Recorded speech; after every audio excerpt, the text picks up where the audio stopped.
Hello you buckets, I'm Minipa. In my previous fish guide, I talked about using fish bait, fishing techniques, basic shadow analysis, and fish spawning pools. And in this new guide, I actually learned many more things, all of which I will show you in great but not unnecessary detail. I will cover more anti-twitch techniques, advanced shadow analysis, casting optimization, and more. Timestamps will also be in the description. In a previous video, we actually covered a thumbs up and a Jesus method. Recently, I learned of more methods that work as well, if not better than the original two. The first technique is an extension of the Jesus method, also known as the sound method. So for those of you without vibrating controllers or have visual anxiety, you can fish by sound. When a fish fake bites the bait, it'll be a lot quieter compared to when it actually bites the bait. So you'll easily be able to tell if you close your eyes and you fish by sound. So the second technique is the droopy thumb.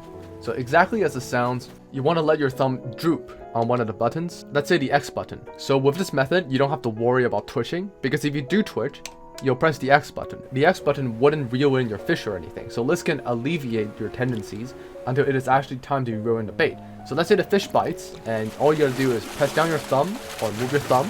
You sort of ease your twitching a little bit with this method. So number 3 is the button spam. This is more for ADHD kids like me. Instead of drooping your thumb over the button, you're sort of pressing the crap out of it. So then you're basically continuously twitching. While you're looking for the fish to bite, your twitching tendencies are alleviated because you're doing it continuously. When the time to press the A button actually comes, you just lift up, move, and you caught the fish. So understandably, this might not be for all people, because this can actually tire out your thumb relatively quickly, which could help with the twitch. Now, I'm sure there's other variation to these techniques, but really all you need to do is learn the 3 and sort of make adjustments to them to fit yourself better. Just do whatever you're comfortable with. Also, for those of you that didn't know, fishes can only bite a maximum of 5 times. This means if your fish fakes a bite 4 times in a row, the 5th bite will always be guaranteed. So you can safely anticipate the 5th bite 100% of the time. Some people are still having trouble telling the differences between size 5 and 6, especially in the sea, which is pretty understandable. Let us begin this section by defining what a fish's idle position is. This is when the fish remains stationary, only moved by the surrounding waters, and it swerves its tail at a set frequency and manner until it moves again. During its idle position, the fish's shadows behave differently for each size. I noticed that the smaller shadows swerve their tails at a much higher frequency compared to larger shadows, with key differences between size 3 and size 4, and then size 5 and size 6. From what I observed, size 1 to size 3 shadows seem to be just enlarged versions of each other. There's really no distinct differences other than the size, and the only thing I notice is that the frequency of its tail swerve lower as one size increases. So once you actually hit size 4, you will notice that its tail has a greater angle. This makes the swerve more like a whip instead of a bounce-like movement compared to size 3. Despite the tail differences, size 1 to 5 seems to be the same shape, it being top-heavy that drastically thins towards the tail. Size 6, however, is fundamentally different from every other size. Not only is it bigger and have a different shape, but also swerves at a lower frequency.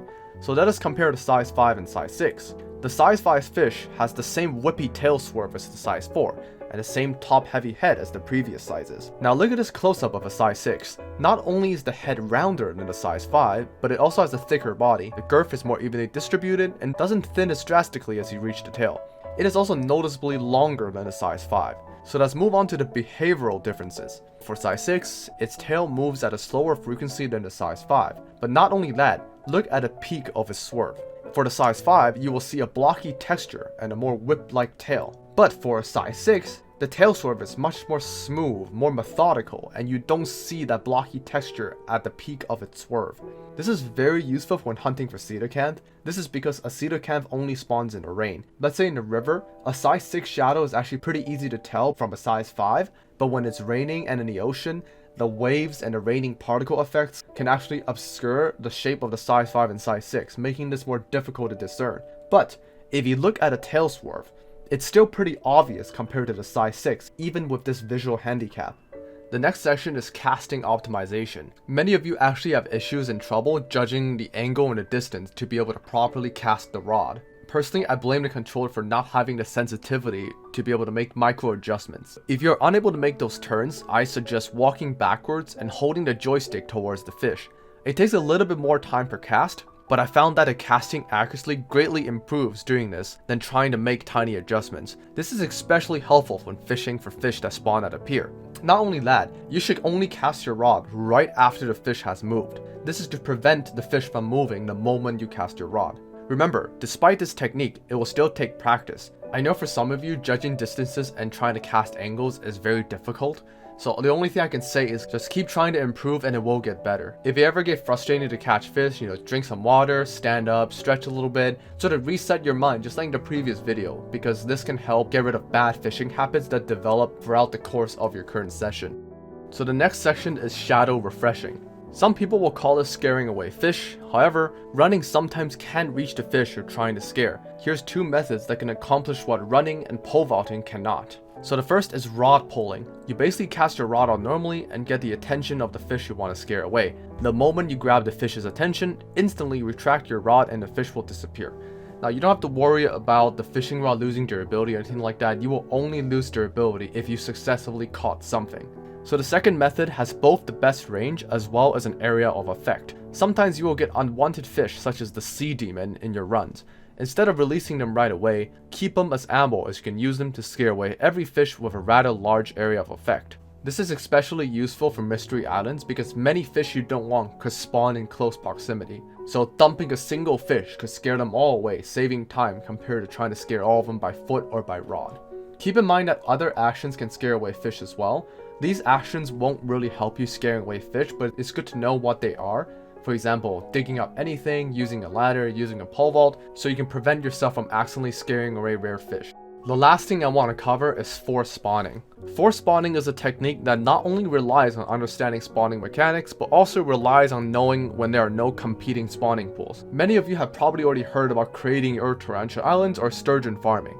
Since this is a fishing video, we're just going to focus on sturgeons. So to begin, you have to know that fish shadows cannot spawn in water that is in your screen. Knowing this, we're able to use the force spawning technique on Mystery Islands number 1 and number 10, according to Ninja's data mine. Simply scare away every fish in the area, from the cliff top to the river. Open your camera app and then position yourself so every part of the rivers and cliff top is in your view while the river mouths are not. Run around to scare away any fish left on the screen. Now you won't be able to pole vault or use any tools, so sometimes if the fish is a little bit further away that spawn just outside of the screen, you will have to wait for them to get closer before you can scare them away. So once this is done, stand for about 45 seconds before turning off the camera. Most of the time, at least 1 sturgeon will spawn. I did this 6 times and 4 out of the 6 a sturgeon spawned. So keep in mind that this is impossible to accomplish in September for the northern hemisphere and March for the southern hemisphere. This is because the salmon and the king salmon, which only spawns 1 month of the year, spawns in the river mouth and competes with the sturgeon for the spawn.